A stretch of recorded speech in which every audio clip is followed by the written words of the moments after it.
Procédure et certitude. Il s'agit, dans ces brefs développements, de questionner la mission du juge au regard des concepts de certitude et de justice. Ces développements appellent des réflexions qui sont tout à la fois sociologiques, philosophiques et juridiques. Il s'agit ici de les déployer selon une méthodologie juridique classique, c'est-à-dire analyse des textes, analyse de la doctrine et analyse de la jurisprudence. Les travaux ont été menés sur plusieurs mois et ne seront livrés ici que les principales conclusions. Les notions de justice et de certitude sont traditionnellement utilisées comme si elles étaient indissociables ou en tous les cas intimement liées.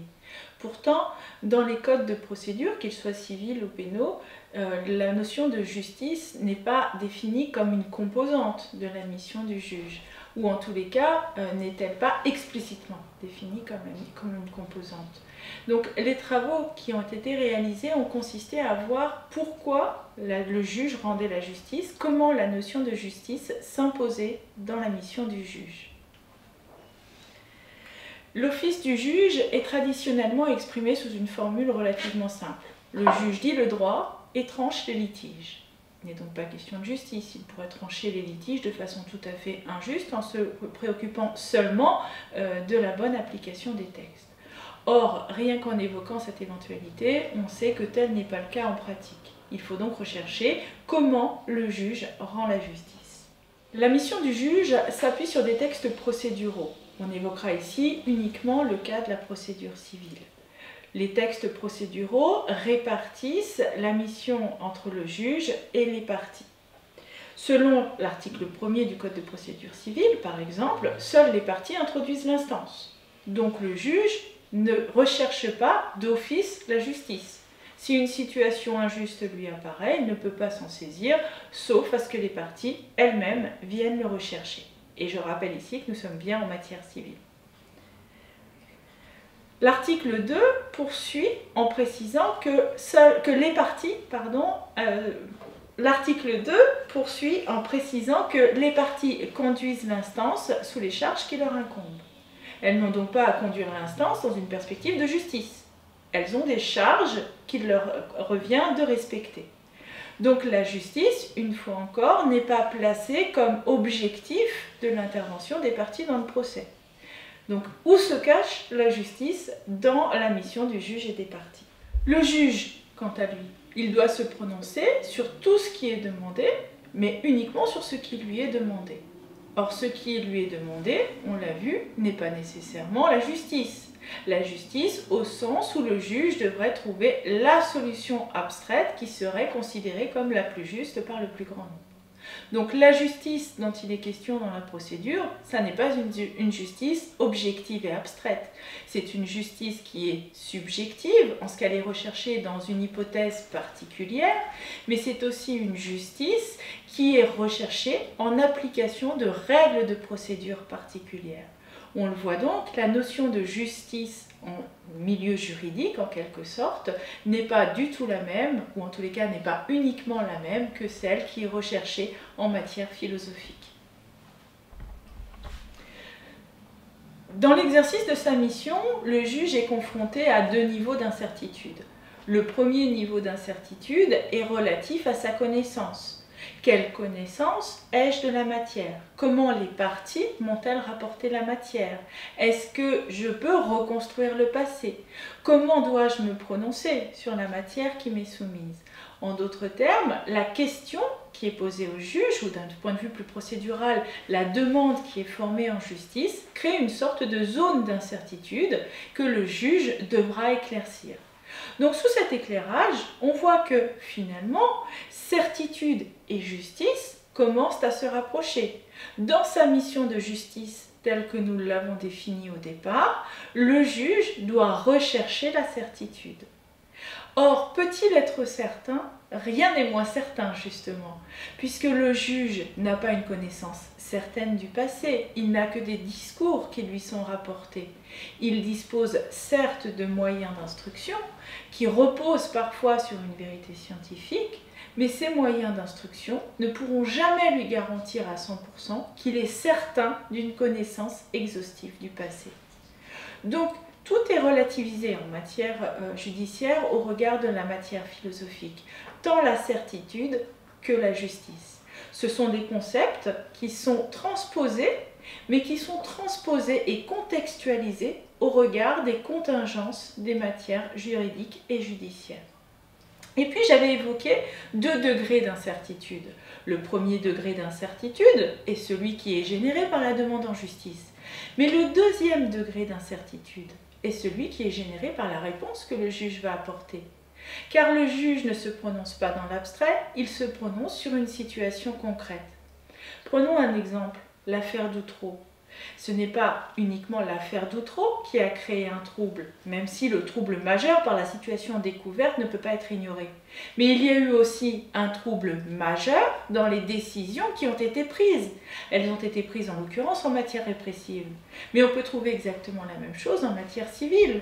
Il suffit de penser par exemple à l'établissement d'une filiation, à la résolution d'un contentieux portant sur une succession, à la résolution d'un contentieux portant sur l'attribution d'une propriété. Tous ces contentieux-là, lorsqu'ils seront résolus par le juge, tranchés par le juge, vont faire des mécontents. Et ces mécontents, eh bien, se diffuseront dans le corps social. La justice ne m'a pas donné satisfaction, donc ce n'est pas de la justice. Donc on voit qu'il y a une deuxième zone d'incertitude qui peut être créée par la solution apportée par le juge, qui doit tenir compte aussi de la façon dont sa décision sera acceptée par le corps social. J'ai pris différents exemples entre particuliers. L'exemple des successions, l'exemple de l'attribution d'une propriété. Bref, tout cela sont des exemples qui n'affectent que 2 personnes, l'une par rapport à l'autre, le plus souvent, dans les cas les plus concrets. Mais on peut aussi évoquer des hypothèses dans lesquelles les solutions peuvent bouleverser le corps social de façon beaucoup plus importante. Un exemple simple, les mères porteuses. Nous savons que les mères porteuses sont prohibées en France. Les contrats de mères porteuses ne peuvent pas être reconnus par le droit français. Mais le débat dans le corps social se déplace lorsque le juge refuse de faire produire effet à des contrats de mères porteuses qui ont été conclus à l'étranger, très souvent en Inde d'ailleurs, et ont été transposés en droit français, ou en tous les cas dont la transposition a été demandée en droit français. Et là on voit que la solution qui est apportée par le juge à ce type de question, eh bien, peut bouleverser le corps social. Le corps social va réagir au fait que l'enfant n'est pas reconnu comme étant l'enfant du couple, mais comme étant l'enfant d'une mère qu'il n'a jamais connue. Et on voit à l'heure actuelle un certain nombre de débats qui se développent autour du droit à l'enfant pour le couple et des droits de l'enfant dans le couple. Donc on voit que cette deuxième zone d'incertitude n'est absolument pas neutre, puisque la solution apportée à un conflit peut s'inscrire dans un débat beaucoup plus large. On le voit, les notions de certitude et de justice sont donc des notions qui sont transcendantes. Le législateur ne les définit pas et il serait sans doute dangereux de les définir. Et pourtant, on voit que la préoccupation du législateur, c'est d'amener le juge à se rapprocher le plus possible des concepts de justice et de certitude. Donc on voit de nombreuses dispositions qui sont consacrées à la mission de justice, à la recherche de la justice, à une plus grande justice, et la diversité des formules montre bien la volonté de s'en rapprocher au maximum.